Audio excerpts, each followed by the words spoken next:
جناب زینب نے اپنے آپ کو ماجائے کی قبر پہ گرا دیا. سکینہ کی سنائی اے بھیا حسین, ارے بہن بڑی شرمندہ ہے کہ آپ کی امانت کو زندان شام میں چھوڑ کے آ رہی ہے. عزیزو, امام حسین کی قبر پہ گریا کیا ہے, اور محمد کی قبر پہ گریا نہیں کیا. یہاں تک کہ جب یہ لٹا ہوا قافلہ دوبارہ مدینے آیا, جناب زینب نانا کے روزے پہ گئے. اے نانا, ارے کیا بتاؤ ہم پہ کیا گزر گئی. حسین کا خون کرتا نکالا, نانا کی قبر پہ رکھ دیا. عزیزو بالاخر زینب ایک ماں بھی تو ہے. آخر زینب گریا کیوں نہیں کر رہی ہے, زینب رو کیوں نہیں رہی ہے. عزیزو, جناب زینب کے اوپر ذمہ داریاں تھی. جب بیویوں کو ان کے گھروں تک پہنچا دیا, ان کی منزل تک پہنچا دیا, ایک دن جناب عبداللہ نے کہا اے بیٹا سید سجاد, اپنی بھوبی سے کہو اپنے گھر آئے. جناب زینب اپنے شوہر کے حکم کے مطابق اپنے گھر پہ آئیں. جس وقت گھر پہ آئیں عبداللہ گھر پہ موجود نہیں تھے. ایک مرتبہ گھر میں داخل ہوئے. اب جو جناب زینب کی نگاہ اور محمد کے حجرے پہ پڑی, دو چھوٹے چھوٹے مسلح دیکھے. اب تابے ضبط نہ رہی, ہائے اور ہائے محمد کہہ کے رونا شروع کیا. اسی اسنا میں عبداللہ آ گئے. کہا بی بی, اگر محمد پہ گریا کرنا ہے تو جا کے اپنے گھر گریا کیجئے. ایک مرتبہ جناب زینب نے کہا اے والی او والی, ارے مجھ پر وہ وقت آ گیا کہ تم نے بھی مجھے نہیں پہچانا. عبداللہ نے کہا بی بی, جب مدینے سے گئے تھے سر کے بال سے آتے, کمر جھکی ہوئی نہیں تھی. ایک مرتبہ عبداللہ نے ہاتھوں کو پکڑا. بی بی آپ واقعہ کربلا بیان کرے. آپ نے تو اپنی نگاہوں سے دیکھا ہے. جناب زینب نے بیان کرنا شروع کیا. اسی اسنا میں عبداللہ گریا کرتے کرتے ایک مرتبہ عبداللہ کی نگاہ جناب زینب کے بازوؤں پہ پڑی. نیل کے نشان دیکھے. اور زینب, ارے تمہارے بازوؤں پہ نیل کے نشان کیسے ہیں. جناب زینب نے عبداللہ, ارے تمہیں کیا بتاؤ, بھیا کی شہادت کے بعد خیموں میں آگ لگا دی گئی, ہمارے سروں سے چادریں چھین لی گئی, ہمیں رسن بستہ دیار بدیار پھرایا گیا. بس جیسے عبداللہ نے سنا کعبے ضبط نہ رہی, دوڑ کے تلوار اٹھایا. ارے عبداللہ زندہ رہا. عبداللہ کی زندگی میں اس کی نام اس کو دیار بدیار پھرایا گیا. ارے اگر آج میں نے شام و کوفہ کو ایک نہ کر دیا تو مجھے عبداللہ نہ کہنا. جناب زینب سید سجاد کے پاس آئے. اے بیٹا سید سجاد, ارے اپنے پھوپھا کو روک لو ورنہ قیامت آ جائے.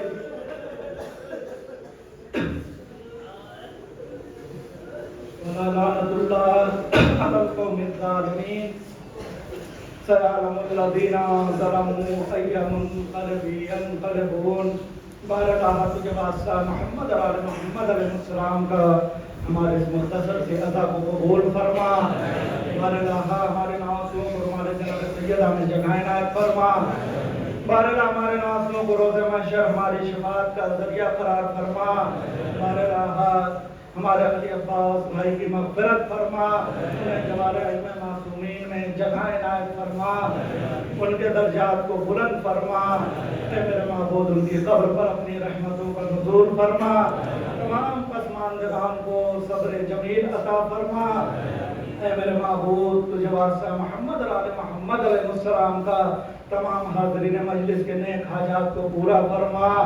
بارگاہ میں جو لوگ مقروض ہیں غیر سے ان کے قرضوں کی ادائیگی فرما. جو لوگ مریض ہیں بیمار کربلا کے صدقے میں شفائے کامل و عاجل عطا فرما. اے میرے معبود, سب سے بہترین دعا ہمارے آقا اور مولا کے ظہور میں تعجیل فرما. ہم سب کو امام کے احوال و انصار میں شمار فرما. وتقبل منا انک انت السمیع العلیم. ماتم